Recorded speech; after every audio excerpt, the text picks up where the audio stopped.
Ladies and gentlemen, before we continue, all we can say, हमने कुछ सोचा है, समझा है, देखा है, और उसको पाने के लिए there might be a lot of ups and downs. सफर में धूप तो होगी, जो चल सको तो चलो. सभी है भीड़ में, तुम भी निकल सको तो चलो. इधर उधर कई मंजिलें हैं, जो चल सको तो चलो. बने बनाए है सांचे, जो ढल सको तो चलो. यहां किसी को कोई रास्ता नहीं देता, तुम मुझे गिरा के अपना रास्ता बना सको तो चलो. And on that note, ladies and gentlemen, once again I would like to invite on stage Shri Kumar Rajesh for the next session, and I would like to invite on stage Shri Saryu Roy, MLA and former Minister of Jharkhand.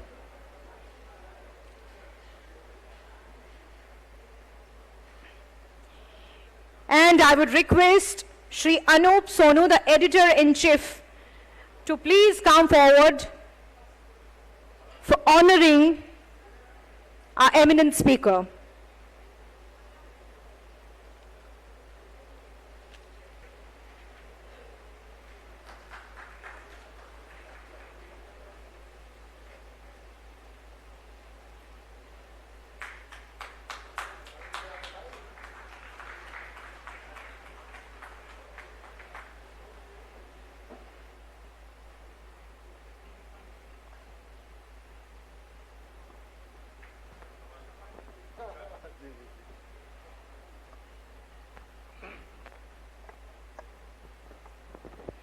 धन्यवाद शिरीन, धन्यवाद अनूप जी, और धन्यवाद news 11 जो कि अपनी 14वीं birthday मना रहा है, वर्षगांठ मना रहा है. धन्यवाद कि मुझे दिल्ली से बुलाया और पुराने लोगों से मिलवाया. तो सरयू राय जी, आपका स्वागत है. लेकिन सवाल जवाब शुरू करने से पहले चंद लम्हे में बताना चाहूंगा कि सुबह से अब तक जितने भी लोगों से बातचीत हुई हो, शायद बिहार और झारखंड दोनों मिलाकर के सबसे दिग्गज कोई राजनेता कॉन्क्लेव में है तो आज हमारे साथ बैठे हुए हैं इस समय सरयू रॉय जी. जैसे जैसे बात होगी तो आप लोग इनको किस तरह से मैं इन्हें सबसे दिग्गज कह रहा हूं बता रहा हूं. 1998 से 2004 तक लगातार 6 साल बिहार लेजिस्लेटिव असेंबली यानी कि वहां एमएलसी थे. उसी बीच में 2000 में झारखंड बन गया.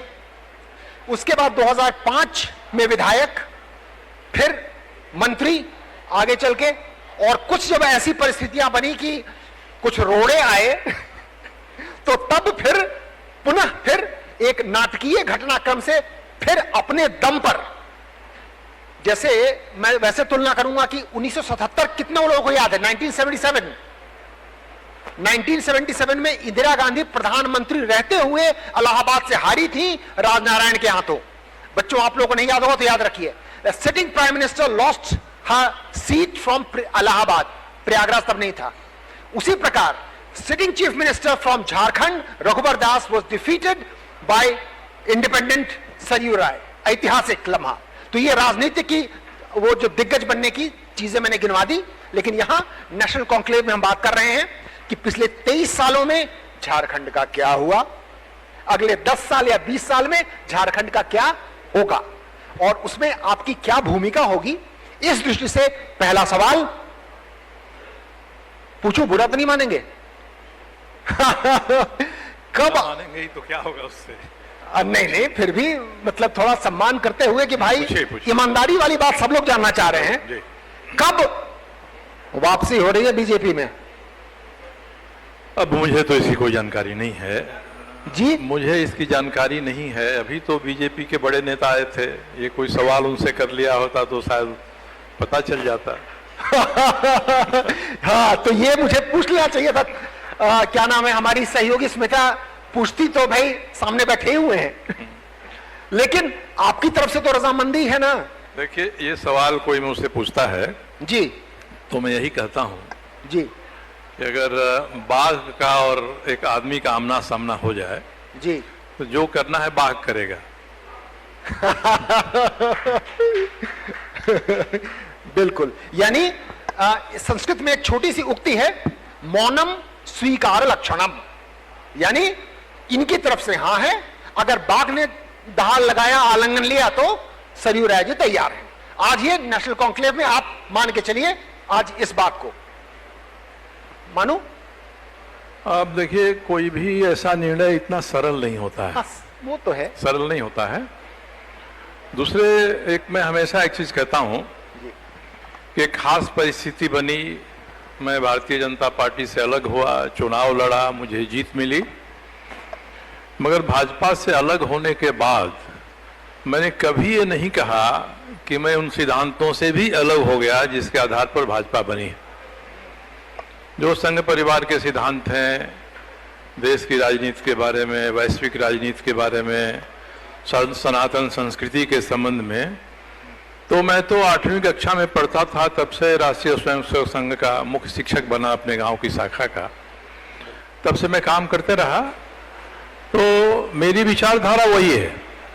अब भारतीय जनता पार्टी में जो बदलाव आते हैं समय समय पर देश काल परिस्थिति के अनुसार, वो बदलाव उनके लिए निर्णय के आधार होते हैं।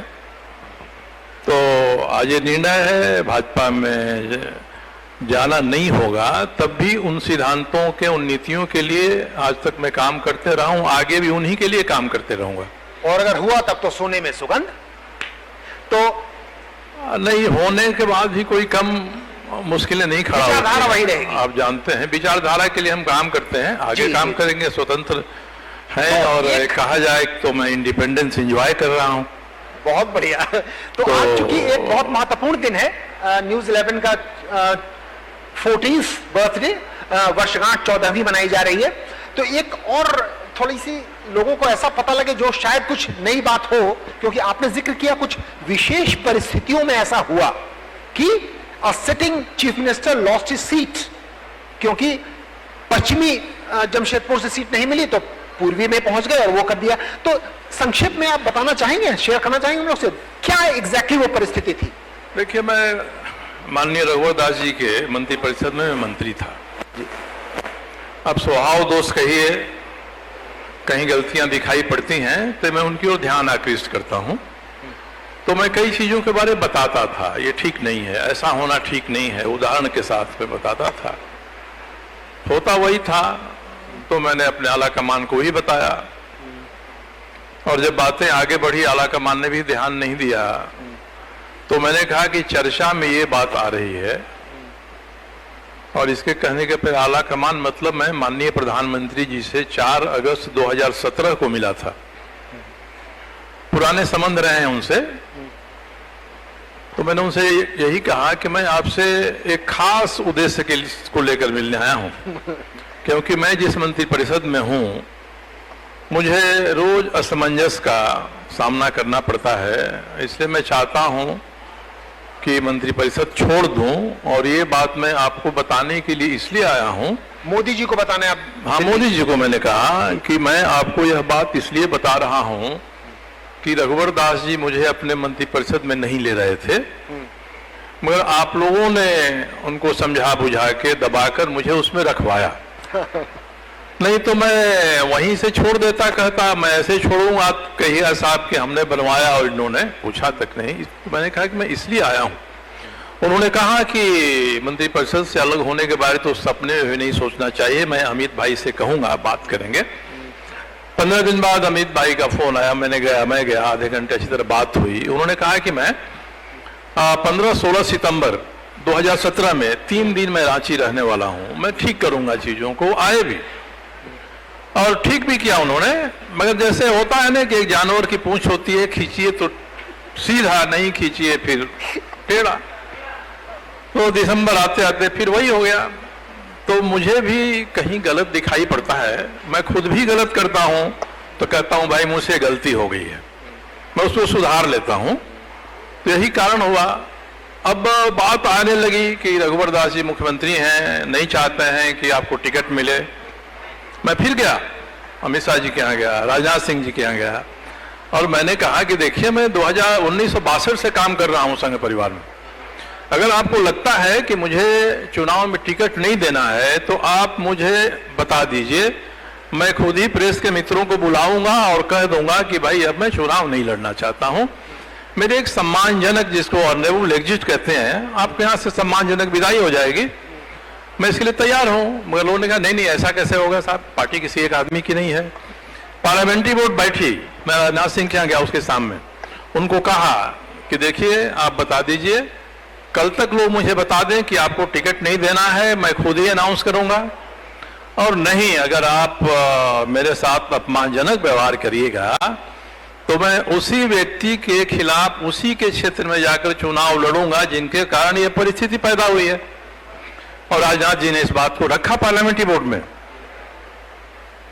अब रघुवर दास ने लड़े, 5000 वोट मिलेगा, जाएंगे। मैंने फर्स्ट लिस्ट का इंतजार किया, सेकंड लिस्ट आई, मेरा सीट पेंडिंग, थर्ड लिस्ट में पेंडिंग, फोर्थ लिस्ट में भी मेरी सीट पेंडिंग रही, और एक दिन बाद नॉमिनेशन का आखिरी दिन था। तो मैंने कहा कि मुझे महसूस हो रहा है कि मेरे साथ छल किया जा रहा है। तब मैंने डिक्लेयर किया कि मैं कल नॉमिनेशन भरूंगा, उसी सीट से भरूंगा, और इस स्थिति में मैं चुनाव लड़ा। और मैं स्पष्ट कहता हूं कि वह चुनाव मैं जीता नहीं हूं, वहां की जनता ने उनको हराया और मैं जीत गया। बहुत बढ़िया। तो ये सारा श्रेय जनता को वहां की है, उन्होंने चुना, मुझे जिताना है। अद्भुत। तालियां सरयू राय जी के लिए। मैं कोई अपने पुरुषार्थ से नहीं जीता वहां, नहीं, मैं इसलिए भी लोगों से कह रहा हूं कि शायद ये पहली बार होगी ये बात की दिल से खुल करके सारी बात आपके सामने आ गई है इस नेशनल कॉन्क्लेव में, तो इसके लिए साधुवाद करता हूं। तो ये तो ताजा तरीन मामला हुआ। अब 24 और 25 या 24 के भी बात करेंगे, लेकिन एक जो जनता भी जानना चाह रही है, आपने मोदी जी का जिक्र किया, 1 साल बड़े हैं मोदी जी से सरयू राय जी। 51 का जन्म आपका है, उनका 52 का है, तो हाँ 51 का। जी जी। तो मैं इसलिए कह रहा हूं कि जो यात्रा है, बक्सर में जन्मे सरयू राय आज यहाँ रांची में और जमशेदपुर में एक दिग्गज हैं, और भले ही वरिष्ठ नेता न कहें, लेकिन अंदर खाने में अगर बीजेपी में वापस आते हैं तो एक पत्रकार के तौर पर मैं बता सकता हूं आपको कि जो संभावित मुख्यमंत्रियों की सूची है उनमें शायद मैं एक भावी मुख्यमंत्री के साथ भी बैठा हुआ हूं। तो ये अपनी तरफ से एक कयास लगाते हुए बोल रहा हूं, लेकिन आप लोगों की जानकारी के लिए मैं आपके मुंह से सुनना चाहता हूं, बक्सर से रांची, बक्सर से जमशेदपुर तक की यात्रा वाया पटना, कैसे ये जुझारू व्यक्ति वहां से बक्सर में जन्मा, पटना में शिक्षा दीक्षा, जमशेदपुर में है, और आज यहां झारखंड की भूमि में महत्वपूर्ण भूमिका निभा रहे हैं। संक्षिप्त में नहीं, देखिए ग्रामीण इलाके में ऐसी जगह मेरा जन्म हुआ जहां बरसात के 4 महीने में गधा खच्चर छोड़ के कोई सवारी नहीं जाती थी। आपका गांव बक्सर के पास? बक्सर के पास मेरा संयोग था, इतना नंबर आ गया मैट्रिक में कि साइंस कॉलेज एडमिशन हो गया। Science college Patna. मैं इंजीनियरिंग पढ़ने के लिए चुना गया, एडमिशन लिया, फिर छोड़ दिया, फिजिक्स से एमएससी किया।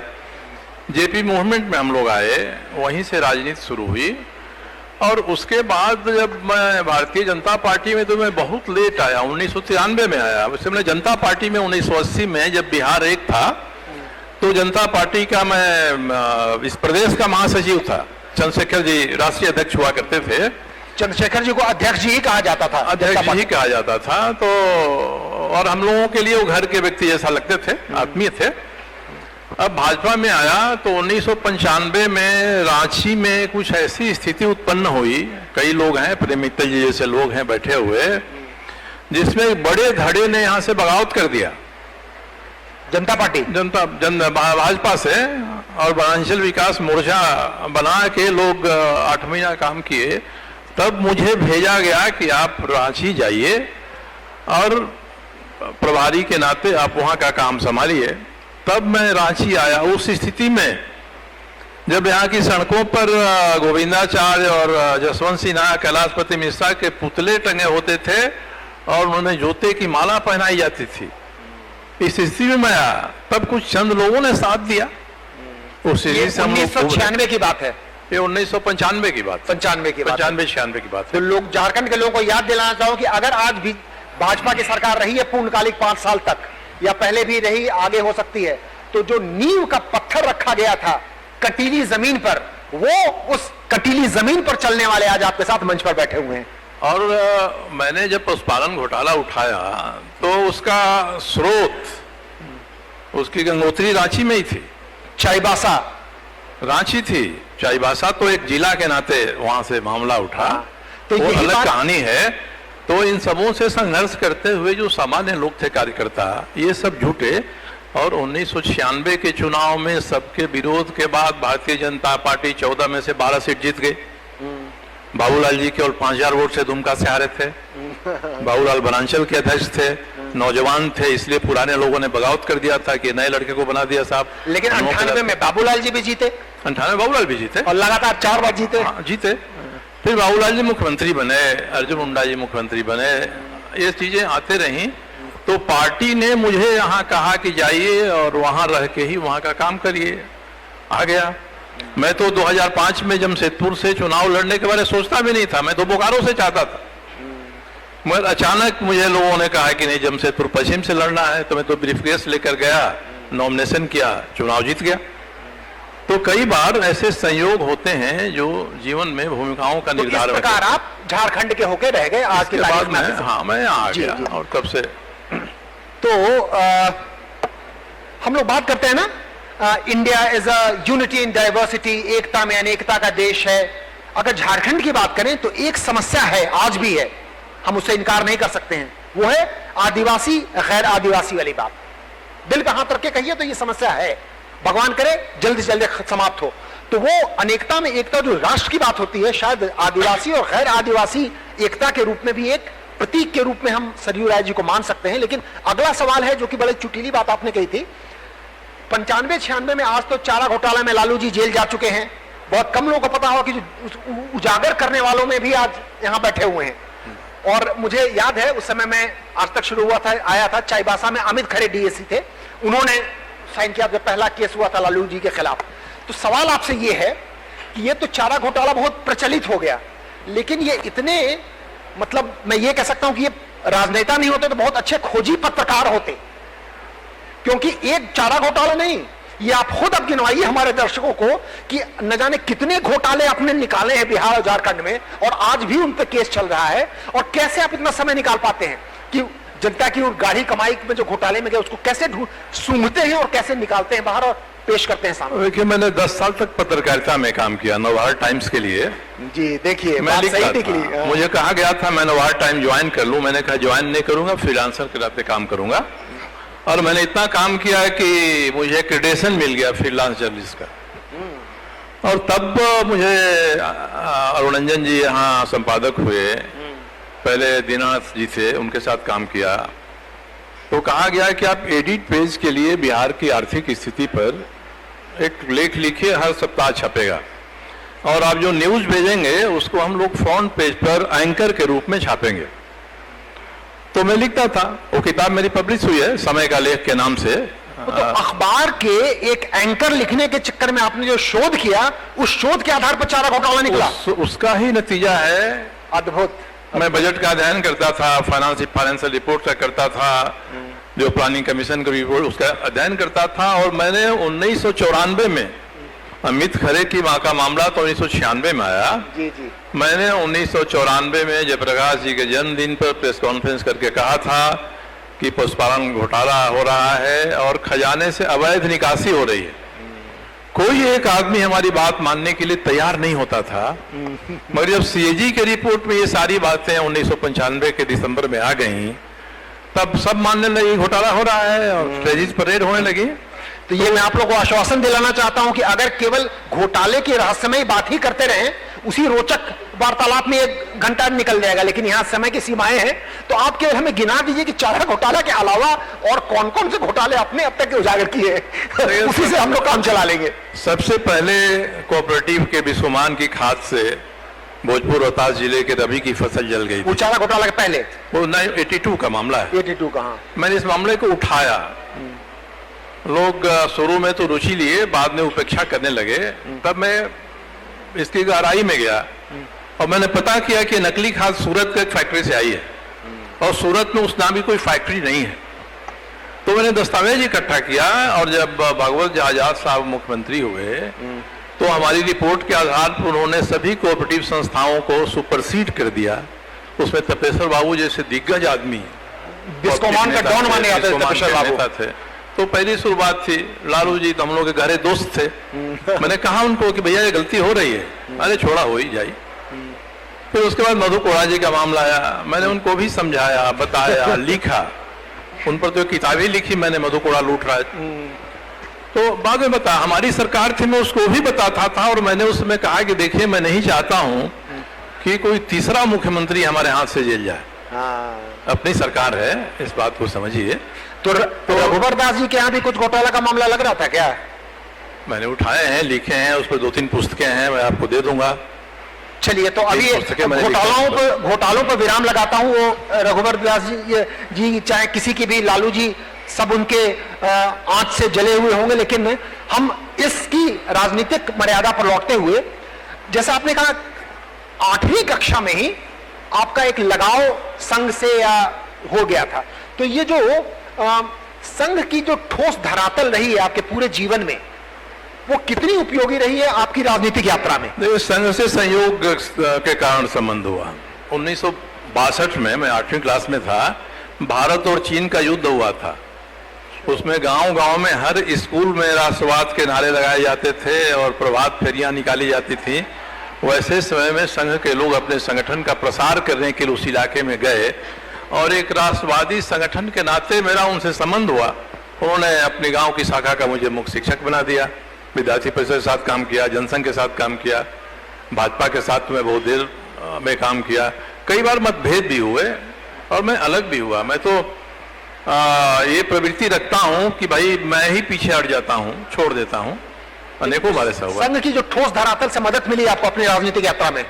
नहीं, संघ की विचारधारा को हमने पढ़ा मुख्य रूप से दीनदयाल उपाध्याय जी की जो पुस्तकें थी, विचार थे, और उनको पढ़ने से ऐसा लगता था कि मेरी भी यही सोच है जिसको उन्होंने पहले कहा है, समानता। तो हाँ, इसलिए राजनीतिक सिद्धांत है, सांस्कृतिक सिद्धांत है, इन सबों में मन मिला, और आज तक भी मैं समझता हूं कि वे सही हैं, और अंततः देश को उन्हीं के आधार पर आगे बढ़ना पड़ेगा। यहीं से तो हमने बातचीत की शुरुआत की थी। तो अब जो एक विचारधारा की राजनीति होती है, उसकी अंतिम परिणति होती है चुनावी राजनीति, which is called electoral politics, जहां सीट जीतनी ही पड़ती है, पैसा खर्च करना ही पड़ता है, तो खैर मुख्यमंत्री बनते हैं, प्रधानमंत्री बनते हैं। तो उस सीढ़ी में आप बतौर मंत्री रहे 5 साल पूरे रघुवर दास जी के मंत्रालय में, तो वो अनुभव जरा अंत में अब समापन करें तो ठोस राजनीति से।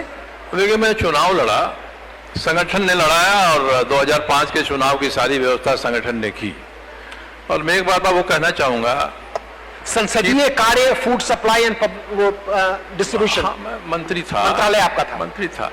उसमें मैंने कई बार केंद्र की नीतियों में सुधार के लिए लिखा, राज्य के हित में है, ये ठीक नहीं है। बुरा भी लगा भारत सरकार को, कई नियम मेरे कारण से बदलाव भी हुए। तो मैं जो सही रहता था उस बात को मैं राज्य में और केंद्र में कहता था, बिना संकोच के कहता था, और तथ्य के साथ कहता था। तो मैं जब तक मंत्री था, सारे रिकॉर्ड होंगे आज भी विधानसभा और मंत्रालय में, कि मैंने किसानों के लिए उनके उपज का जो कीमत मिलती है उसके लिए मैंने काम किया, उनको बोनस दिलवाया, जो डिजिटाइज हुआ सारा राशन कार्ड, इसमें भ्रष्टाचार था। नमक के टेंडर में मैंने फुट डाउन किया और कहा कि नहीं, ये टेंडर नहीं होके रिवर्स बीडिंग इसकी होगी, जो सबसे कम दाम में आएगा उसका होगा। तो मैंने कई बदलाव कराए।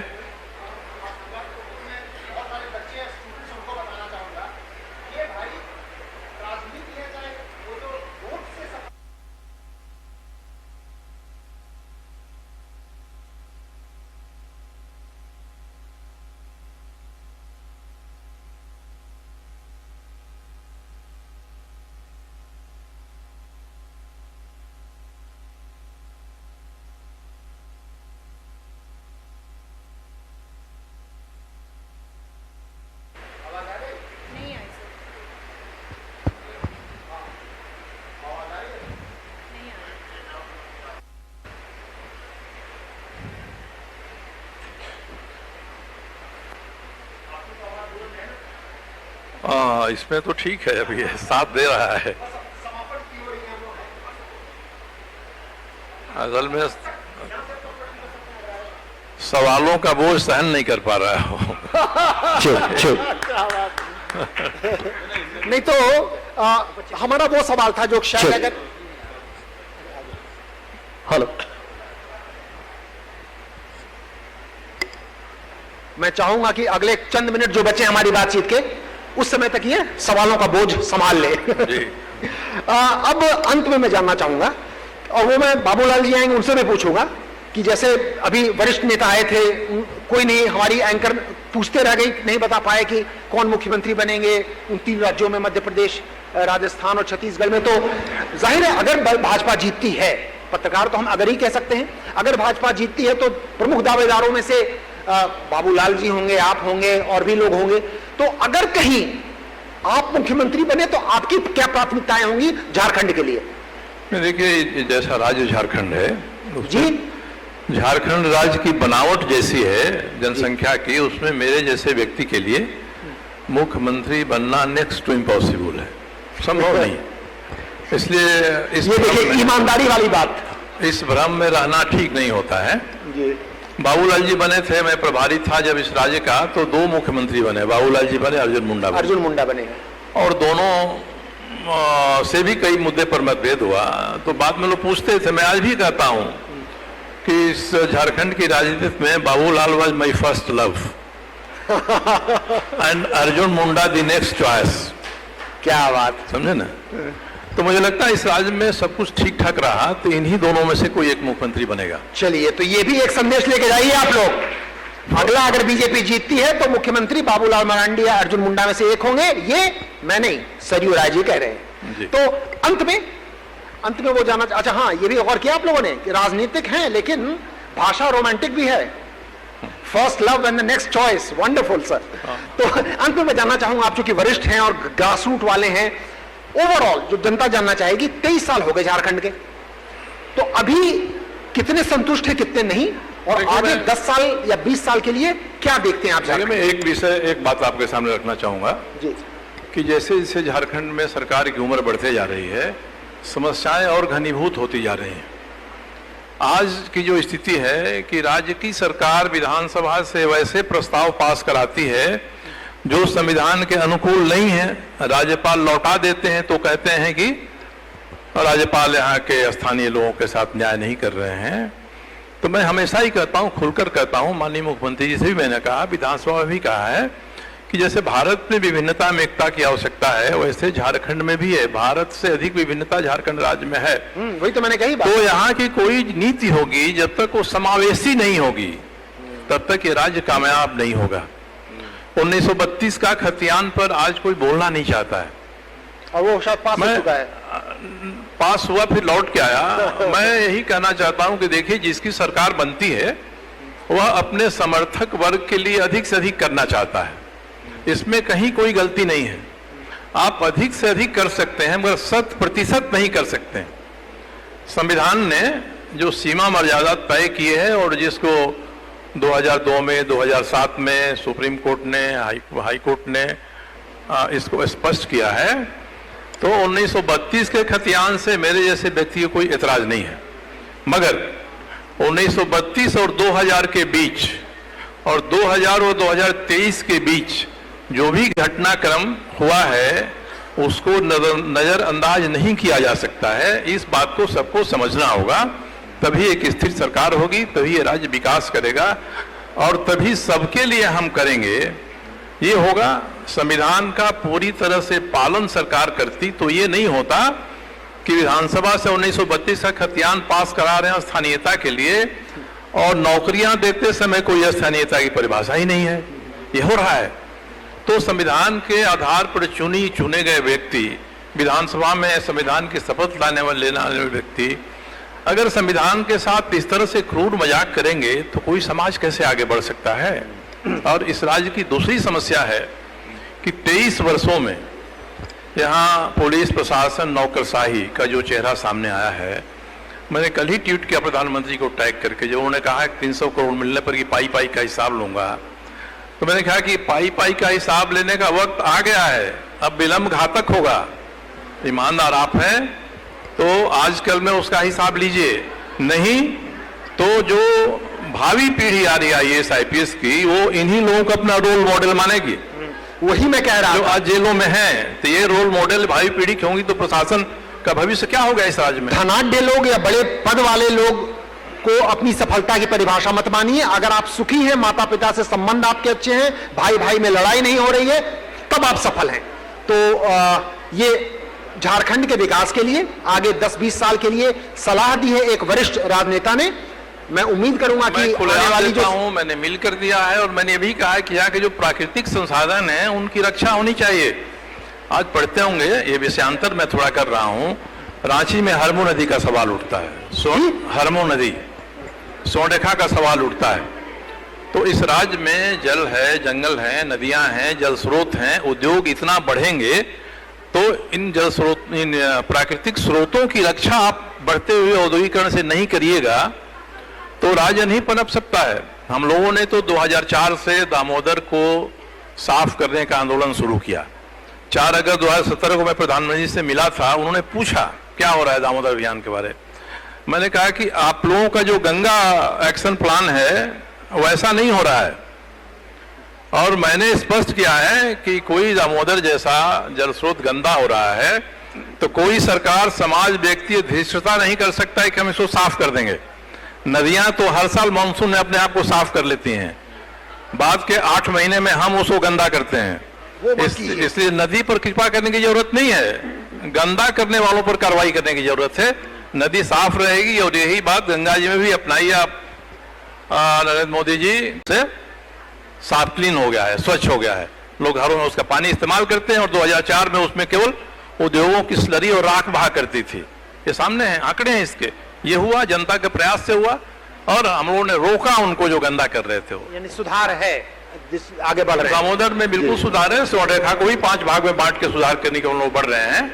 जंगल जिस तरह से कट रहे हैं, जंगल में जो वन्य जीव है उनकी मौत हो रही है, हाथियों की मौत हो रही है। कभी सरकार ने एक बार चिंता जताई उसके लिए? तो कुल मिलाकर के अभी जो समय की सीमा की मर्यादा का पालन करते हुए ये बड़े महत्वपूर्ण 2 झारखंड के विकास की जो प्रमुख शर्तें सरयू राय जी ने बताई है। 1, सामाजिक रूप से समरसता। 2, औद्योगिक विकास अपनी जगह पर है, लेकिन पर्यावरण की रक्षा का भी हमें सजग होना होगा। तो इन्हीं सकारात्मक बिंदुओं के साथ ये अत्यंत रोचक बातचीत। बहुत बहुत धन्यवाद सरयू राय जी आपका आने के लिए।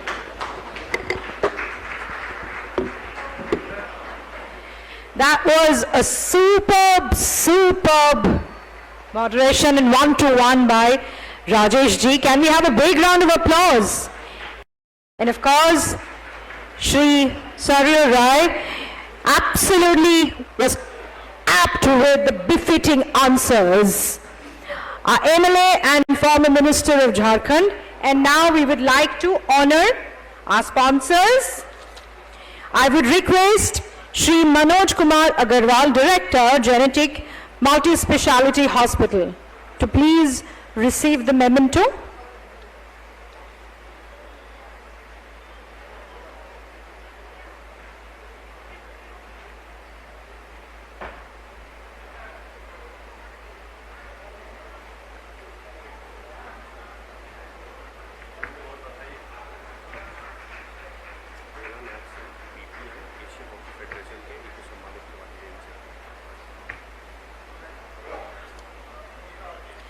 I would now like to invite Shri Anil Sharma ji, Assistant Vice President and Unit Head, Bhagwan Mahavir Medica Super Speciality Hospital. And along with him, I would also like to invite Dr. Dhananjay Kumar, Interventional Cardiologist.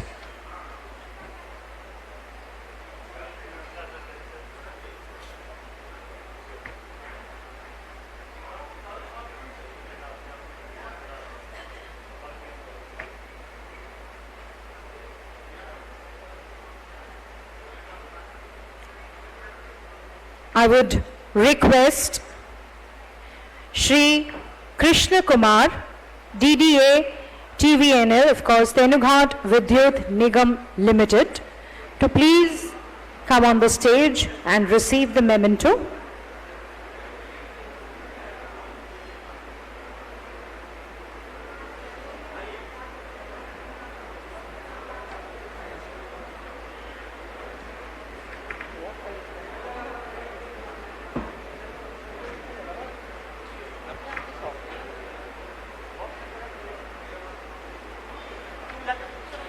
I would now like to invite on stage Shri Bholanath Singh, VP Asian Hockey Federation.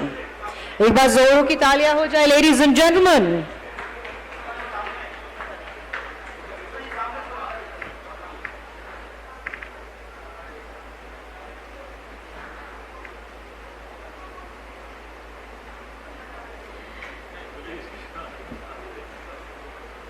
MLA and former Minister of Jharkhand, Shri Saryu Rai के लिए एक बार जोरों की तालियां हो जाए, everyone.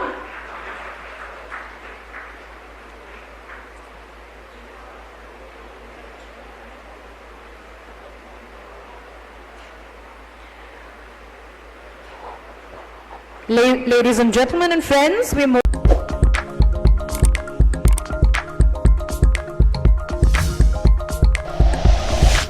Like and share videos, subscribe करें हमारा चैनल और प्रेस करें बेल आइकॉन। News 11 भारत, सच है तो दिखेगा।